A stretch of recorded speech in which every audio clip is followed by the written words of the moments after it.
안녕하세요 햄스터 여러분. 햄스터 아카데미의 또 다른 에피소드에 오신 것을 환영한. 우리는 돈을 다룰 때 보안이 중요하다고 항상 이야기합니다. 여러분의 암호화폐 자산 말이죠. 오늘 에피소드에서는 그 이유를 알아보겠습니다.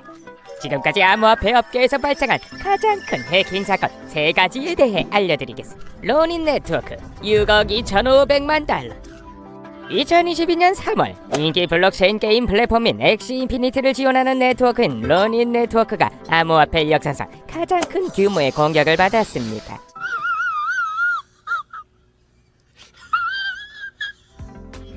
해커들은 네트워크에 침입하여 당시 6억 2,400만 달러에 해당하는 173.6이더와 2,500만 USD 코인을 탈취했습니다. 암호화폐 거래소 바이낸스는 한 달 후 도난당한 자금 중 580만 달러를 회수할 수 있었습니다.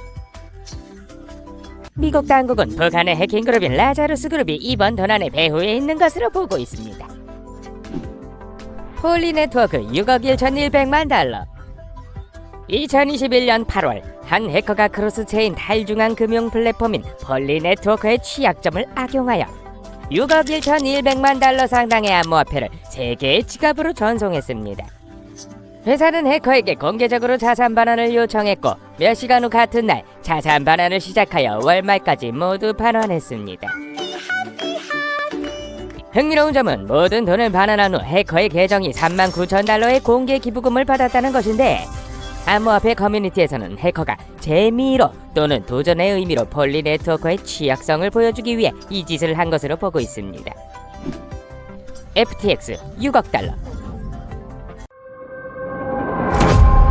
안녕하세요 여러분, 오늘은 암호화폐에 대해서 한번 이야기해볼까요?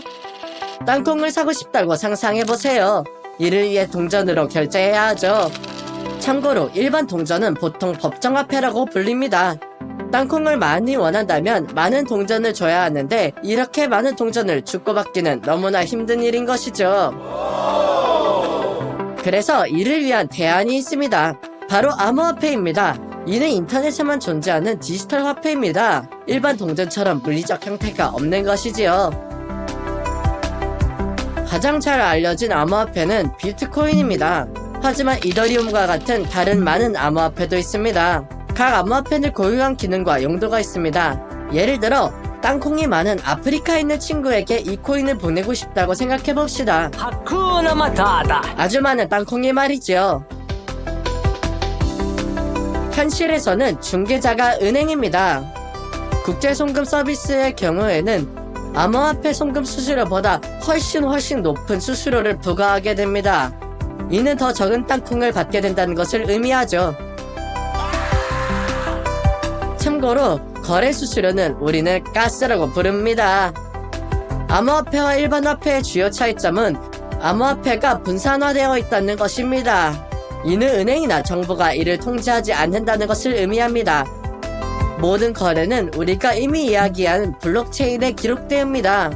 이것은 시간이나 위치에 관계없이 빠르고 안전하게 송금할 수 있는 시스템을 구축하고 있다는 뜻이죠. 은행은 휴일일 수도 있고 시스템이 멈출 수도 있습니다. 게다가 은행은 결제를 동결하거나 거부할 수도 있습니다. 하지만 암호화폐는 즉시 돈을 송금할 수 있는 거죠. 또한 암호화폐를 저장하는 방식으로는 디지털 지갑을 사용합니다. 복잡한 암호와 암호화로 보호되므로 암호 없이는 접근할 수 없습니다. 그 누구도 말이지요. 따라서 정보를 그 누구에게도 주지 않도록 언제나 주의하세요. 암호화폐는 땅콩을 샀는 때뿐만 아니라 투자에도 사용할 수 있습니다. 암호화폐를 이용해서 돈을 벌 수도 있는 것이지요. 하지만 암호화폐 가격은 크게 변동할 수 있다는 점을 언제나 기억해야 합니다. 정리하자면 암호화폐는 분산된 블록체인 기술을 사용해 보안을 유지하고 빠른 송금을 하게 하는 디지털 화폐입니다. 암호화폐의 종류는 2가지가 있는데요. 코인과 토큰입니다. 각각 고유한 기능과 용도가 있습니다. 가장 유명한 암호화폐는 비트코인입니다. 하지만 이에 대해서는 다음에 더 이야기해드릴게요. 그동안 구독하고 이 영상을 친구들과 공유하세요. 안녕!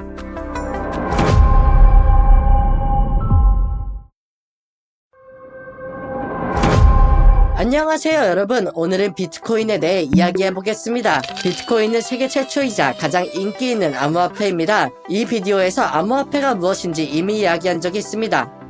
그럼 그 신비한 역사부터 시작해볼까요? 비트코인은 한 사람 또는 여러 사람에 의해 만들어졌습니다. 알려진 유일한 이름은 사토시 나카모토라는 가명입니다. 그러나 오늘날까지 그 진정한 정체는 아무도 모릅니다. 혹시 외계인일 수도 있지 않을까 하는 이론도 있더라고요. 와, 정말 신비롭죠? 아니면 제가 만들었을까요? 2008년 사토시는 기술에 대한 9페이지 분량의 문서를 발표했습니다. 그리고 2009년 1월 3일 최초의 클라이언트 소프트웨어가 출시되었습니다. 오늘날 이 날짜는 비트코인 데이로 알려져 있습니다. 여기서부터가 정말 흥미롭습니다. 비트코인의 총 공급량은 2100만 개로 제한되어 있습니다. 이 한도는 희소성을 만들어내어 가치를 높입니다. 금과 비슷하게 희귀할수록 더 가치가 높아지는 것입니다. 참고로 비트코인은 종종 디지털 금이라고도 불립니다. 비트코인은 종종 투자 대상으로 여겨집니다. 그 가격은 구매자의 수요부터 전체 시장 상황까지 다양한 요인에 의해 영향을 받습니다. 따라서 다른 자산처럼 가격이 끊임없이 변동합니다. 하지만 사람들은 비트코인을 소비하기보다 호들링하는 것을 선호합니다. 가격이 급등할 수 있어 많은 사람들이 이로부터 이익을 얻고자 합니다. 예를 들어 2010년에 몇 센트로 비트코인을 샀다면 오늘날 수백만 달러를 가지게 되는 것이죠. 비트코인으로 이루어진 첫 번째 알려진 구매는 2010년에 프로그래머 라슬로 하니에츠가 1만 비트코인으로 약 2판의 피자를 산 것이었습니다. 당시에는 약 30달러 그 정도밖에 안 됐었죠. 이제 그 피자들이 오늘날 얼마일지 상상해보세요. 다른 많은 암호화폐들이 있지만 비트코인은 여전히 가장 잘 알려지고 가치 있는 암호화폐입니다. 이더리움이나 라이트코인과 같은 다른 암호화폐들도 인기가 있지만 비트코인만큼 인지도를 얻은 암호화폐는 없습니다. 다음 비디오에서는 비트코인과 다른 암호화폐가 어떻게 체결되는지 그리고 반감기가 무엇인지 이야기할 것입니다. 그동안 구독하고 다음에 또 만나요.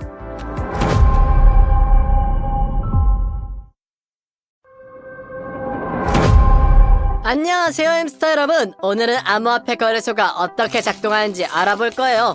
그럼 거래소가 무엇인지 시작해볼까요? 여러분이 좋아하는 땅콩을 들고 다른 견과류나 치즈 한 조각과 교환하려 한다고 시장에 간다고 생각해보세요. 암호화폐 거래소도 비슷한 방식으로 작동하지만 땅콩 대신 비트코인, 이더리움 등의 암호화폐를 가지고 있는 것이죠.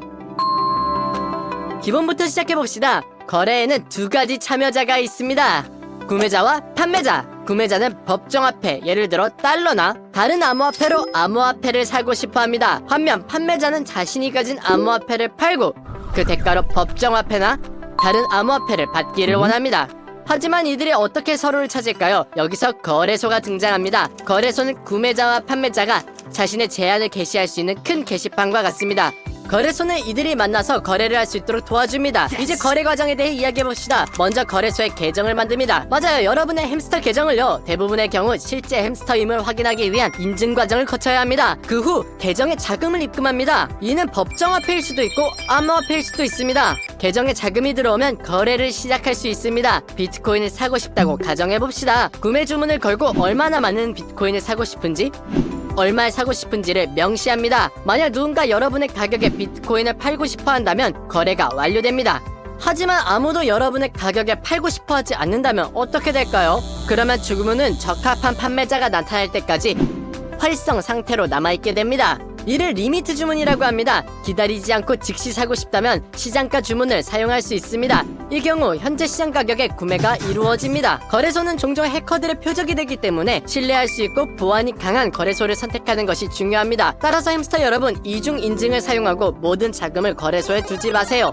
마지막으로 수수료에 대해 이야기해봅시다. 거래소는 각 거래마다 수수료를 부과함으로써 수익을 창출합니다. 수수료는 거래소와 주문의 종류에 따라 다를 수 있습니다. 또한 여러분의 거래 수준이나 거래량에 따라서도 달라질 수 있죠. 거래를 많이 하고 거래소에 많은 기여를 하면 수수료가 낮아질 수도 있습니다. 따라서 거래를 시작하기 전에 항상 조건을 확인하세요. 이것으로 오늘의 이야기를 마칠게요. 햄스터 여러분, 암호화폐 거래소는 디지털 코인을 거래하는 땅콩 시장과 같습니다. 참고로 거래소는 중앙화된 거래소와 탈중앙화된 거래소가 있지만 다음에 이야기하도록 할게요. 그럼 채널을 구독하고 새로운 비디오를 기대해주세요. 안녕!